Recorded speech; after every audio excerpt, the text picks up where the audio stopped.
welcome back. I'm Julia Piedemonte, filling in for Deborah Hutchison. And we're here with Steve Parish, you're the mayor of Ajax. Lots of stuff that we're getting into here. We're talking a lot about this chair position, the regional chair position.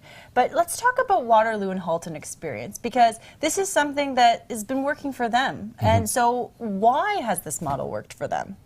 It's worked for them because this is not a weird beast. This is something that's been done in other regions. It's been done in Sudbury. It's been done in Ottawa.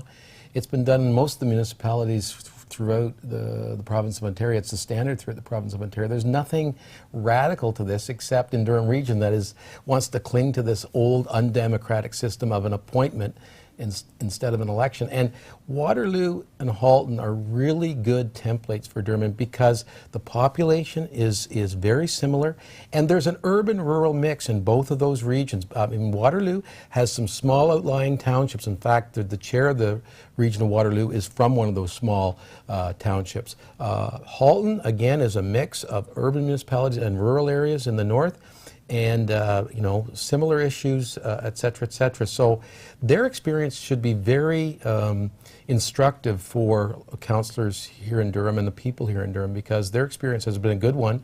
Halton's now gone through 2 regional chairs with a direct election system, Joyce Savelin and now Gary Carr, both very successful and popular regional chairs who have done great work for the region of Halton. So there's really good examples there, and I think very helpful ones. Now, is there any areas where there's a difference in those areas than Durham? Like, this is, according to you, what I'm hearing here is that this is like a direct correlation. It can easily be applied, this model, but are there not areas where we're different? The only major difference between Halton and Durham is that Halton has, I believe, 4 area municipalities and Durham has 8. But population-wise, we're similar. We're all we're GTA regions, 2-tier GTA regions. We have large and dynamic growth in our southern areas, in Halton's situation, Milton and Burlington, Oakville, and in Durham, of course, the waterfront municipalities would be Ajax, Oshawa, et cetera, Clarington. And a large agricultural community, again, the same out in Halton. You couldn't get 2 regional municipalities in southern Ontario that were as close comparables as Halton and Durham, I don't think. Now, the region's Finance and Administration Committee recommends direct election. Public meetings to be held on April 4th. What are you hoping will come of that meeting? Well, it's mandatory that there be a public meeting. This is required by law. Basically, the public meeting is to hear from the public. Unfortunately, it's a daytime meeting, and it's another reason why we really wanted the website up there, so that people can't come during the day on a Wednesday to regional council, can participate in this discussion, in this debate, and register what they feel. But the public meeting is for people to come there on that day, 10 o'clock, Wednesday, April 4th, at the regional council chambers, and give their views as to whether they think there should or should not be direct election of the regional chair, and why, to help inform the decision that will be made that same day by regional council. Now, speaking of this meeting, do you see the public and, perhaps resistance to change as one of the biggest hurdles? I think the resistance to change is coming from certain councillors. I think resistance to change is not coming from the public. In fact, this would never have reached the point that it's reached unless we had had that referendum question in the 2010 election, and unless the results had been so overwhelming. I mean, if the majority for direct election had been 54%, 55%, just a bare majority, I don't think this thing would have had any legs. It's the fact that it was 80%. That's, in political terms, a landslide of the people want that. That's why we've got this far. That's why regional council voted to ask for the authority to go ahead, and that's why they're having this meeting on April 4th. It's very clear the people want it. Now, having this website that we were talking about before, accountabilitystartsattetop.com, you have on there the myths and the facts. Mm-hmm. Is there one overwhelming myth for you that you want to sort of dispel here today? The overwhelming myth, I think, is that it's it's anti-democratic, that you know, these huge election expenses that'll lead to some kind of party system, et cetera, et cetera. I mean, that is just so demonstrably not true. It's what we call in political terms, and I think in journalistic terms, it's what we call changing the channel. The opponents of direct election know that if this is judged on the facts and on the will of the people, they will lose. So they're trying to change the channel to make up arguments that really aren't germane. Oh, big expenses, political parties, et cetera, neither of which have happened in Halton or Waterloo. So they want to change the channel. They don't want the facts. They want to be able to perpetuate these myths. And that's why we thought it was very important to get this website out, to dispel those myths, to put out the facts, and to let people know what the truth was. Now, I want to switch gears here for a moment. You know, the company who will build Durham's incinerator is, you know, this week's been ruffling a few feathers when it comes to complaints that surfaced that Covanta awarded electrical work elsewhere. How do you feel about that? Because when they came in for this incinerator, the whole promise was, oh, we're going to employ local union workers, and now it looks like it's getting shipped out to Oakville. Well, you know, and you know, a lot of us on regional council were of different views on the whole incinerator thing. I did not vote in favor of incineration for a number of reasons throughout the process, and the majority of councillors did. Now, in politics, we disagree. That's what politics is all about. But even the councillors who voted in favor of incineration, and I know a number of them, really felt that they had been betrayed, because I think one of the reasons why those councillors, in good faith, supported the incineration, one of the reasons was this is going to be a huge project. It's going to create a lot of jobs right here in Durham. And then they're told, no, it's not going to create jobs here in Durham. They feel betrayed, and if I was them, I'd feel betrayed too. And as a regional councillor and somebody that, you know, is party to this decision, even though I didn't agree with it, I feel betrayed as well.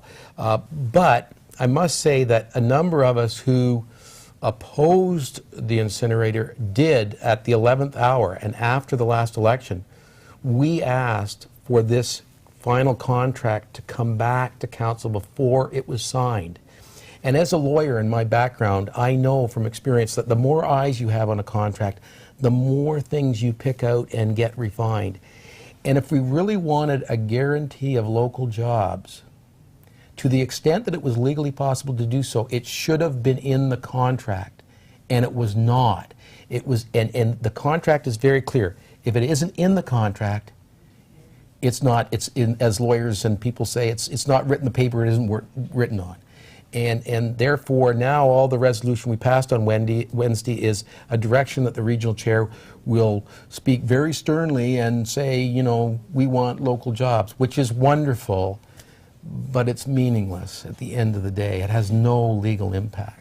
So for you, not voting for this, is this a bit of a I told you so moment? No, you know what? You know, it's tempting in life and in politics to say I told you so, but, you know, there's really no point in that. I mean, the council decided on incineration, but council should have made sure that if it was important that there would be local jobs, that there were the strongest possible contractual terms in there. And even though some members of council requested that the contract come back to us for final ratification, it wasn't, and therefore that didn't happen. And I think that that is certainly, in hindsight, a flaw in this process. I'm not saying it's the only flaw. I think there were several flaws, but I think it's one of them.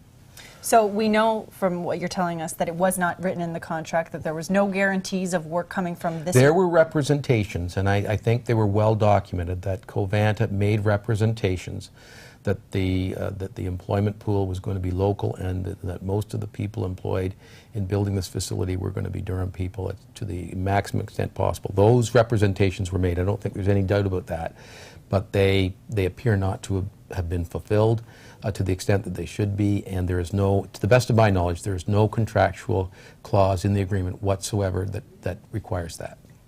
So no matter how forcefully then Durham comes back at Covanta, you know, even as your experience as a lawyer, let alone a mayor, do we really expect them to hire local people?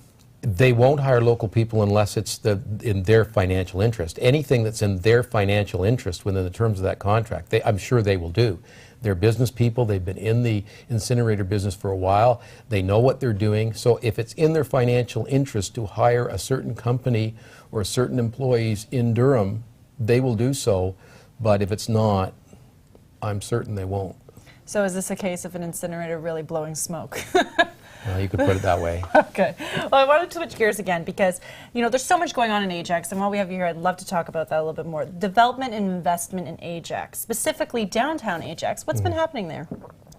Well, we have a piece of land at the southwest corner of Harwood and Bailey, right in the middle of town. It's about 9 or 10 acres, and we acquired that land through expropriation, and we've now entered into an agreement to sell it to another developer who's going to develop a very comprehensive downtown on that site, approximately 1,800 units of high-rise residential development, commercial, retail, and centered on a large public square that we're going to call Pat Bailey Square, after the first mayor of the town of Ajax, and by the way, the commander of Camp X during the Second World War, Pat Bailey was.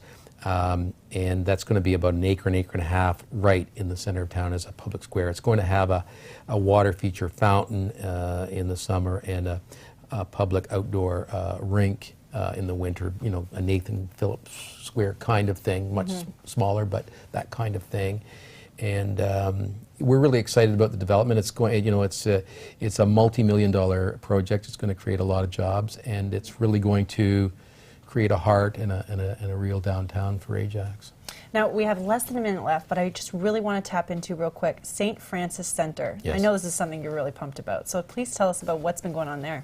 Well, we've converted an old church that was built about 150 years ago into an arts center, and it's a beautiful old building architecturally, and we've totally refitted it, and now we use it for arts performances of all kinds, dance, visual arts, little theater, a whole bunch of things. It's being very well used. We have we've started actually old cinema days, and next week we're broadcasting Casablanca. It's just a full realm, intimate, small, but very beautiful arts center in an old Pickering Village, and we're very proud of it. Yeah. Well, it is great and fantastic to have you on. We have to thank you so much for your time. And accountabilitystartsattetop.com. Check it out. Figure out for yourself what's right for you, and hey, attend the meeting April 4th. We'll see you next time on The Political Report. Thanks so much.